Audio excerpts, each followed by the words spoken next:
প্রিয় দর্শক, আমি ডক্টর বজলুর রহিম রিপন আপনাদের সবাইকে জানাচ্ছি শুভেচ্ছা। প্রিয় দর্শক, আমরা দৈনন্দিন জীবনে কাজকর্ম করতে গিয়ে আমরা যে ধরনের সমস্যায় ভুগি এর মধ্যে অন্যতম হচ্ছে আমাদের কবজির ব্যথা। এই যে আমাদের হাতের কবজিটি রয়েছে, অনেক পেশেন্ট আমাদের কমপ্লেইন করেন যে কবজির এই জায়গাটিতে, অর্থাৎ আমাদের যে এই যে বড় আঙ্গুলটি রয়েছে, বড় আঙ্গুলের এই গোড়ার এই টেন্ডনটির আশেপাশে প্রচণ্ড ব্যথা অনুভব করেন। বিশেষ করে আমরা যখন এই হাত দিয়ে কাজ করতে যাই বা এই আঙ্গুলটি আমরা নাড়াতে যাই, তখন কিন্তু আমরা এই ধরনের প্রচুর ব্যথা অনুভব করি।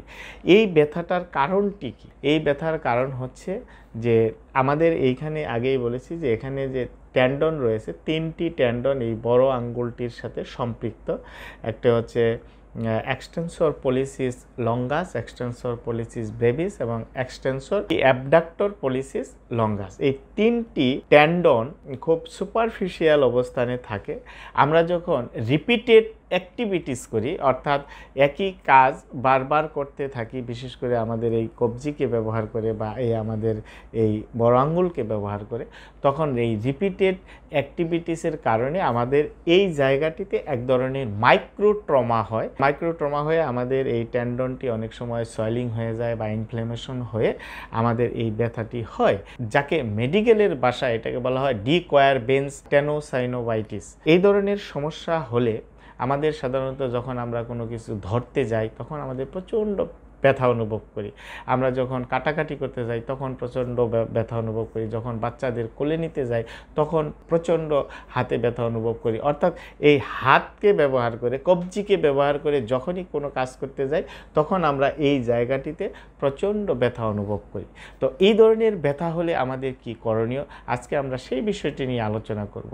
প্রিয় দর্শক, আমাদের যাদের এই ধরনের ব্যথা আছে তাদের ক্ষেত্রে যখন প্রাথমিক স্টেজে, অর্থাৎ তখন তীব্র পেইন থাকে, সেই তীব্র পেইনটাকে বা ব্যথাটাকে কমানোর জন্য আমরা অল্প পরিমাণে ব্যথানাশক ওষুধ খেতে পারি এবং আমাদের এই হাতটিকে আমাদের ইমোবিলাইজ করে রাখতে হবে। অর্থাৎ এই হাত যাতে মুভমেন্ট করতে না পারে সে কারণে আমরা ব্রেস বা স্প্লিন্ট ব্যবহার করে ইমোবিলাইজ করে রাখতে পারি, কারণ মুভমেন্ট করলেই আমাদের এই টেন্ডনটি আরও ইরিটেট হয়ে ব্যথা বেড়ে যেতে পারে। এবং প্রাথমিক স্টেজে আমরা বরফের সেক দিতে পারি 15 থেকে 20 মিনিট করে, দিনে 3 থেকে 4 বার। তারপর যখন প্রাথমিক স্টেজে ব্যথাটি কমে যায়, ব্যথার তীব্রতাটা কমে যায়, অ্যাকুয়েট স্টেজ চলে যায়, তখন কিন্তু আমরা আমাদের রিহ্যাবিলিটেশন কার্যক্রম আমরা শুরু করতে পারি।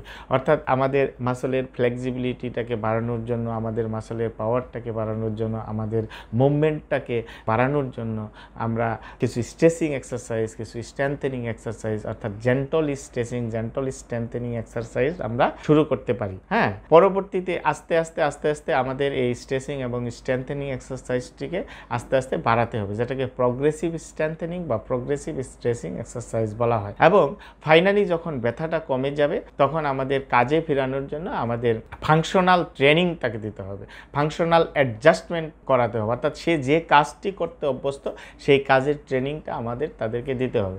আমরা যদি এইভাবে তাকে পূর্ণাঙ্গভাবে রিহ্যাব করি তাহলে কিন্তু সেই রোগী পরবর্তীতে তার এই ধরনের ব্যথা পুনরায় হওয়ার চান্সটা অনেকাংশে কম থাকবে এবং সে দ্রুত এই ধরনের কবজি ব্যথা থেকে সে সুস্থ হয়ে উঠবে। প্রিয় দর্শক, আপনাদের যাদের এই ধরনের কবজি ব্যথা আছে তারা অবশ্যই দ্রুত সময়ের মধ্যে আপনারা চিকিৎসকের পরামর্শ নেবেন। বিশেষ করে আমি বলি যে যারা বিশেষজ্ঞ ফিজিওথেরাপি চিকিৎসক, কারণ মাস্কুলোস্কেলেটাল প্রবলেম বিশেষজ্ঞ ফিজিওথেরাপি চিকিৎসকের পরামর্শ নেওয়াই উত্তম, কারণ এখানে মাংসপেশি এবং সফট টিস্যুর ডিসফাংশনের কারণেই যেহেতু এই পেইনগুলো বেশি হয়ে থাকে, সেই সফট টিস্যু কারেকশনের জন্য বিশেষজ্ঞ ফিজিওথেরাপি চিকিৎসক কিন্তু সর্বোচ্চ ভালো চিকিৎসা দিয়ে থাকেন। সুতরাং এই ধরনের ব্যথা যাদের আছে তারা অবশ্যই বিশেষজ্ঞ ফিজিওথেরাপি চিকিৎসকের পরামর্শ নেবেন এবং আপনারা ভালো থাকবেন। আজকে এ পর্যন্তই, কথা হবে পরবর্তীতে অন্য কোনো বিষয় নিয়ে। সে পর্যন্ত ভালো থাকবেন। ধন্যবাদ আপনাদের সবাইকে।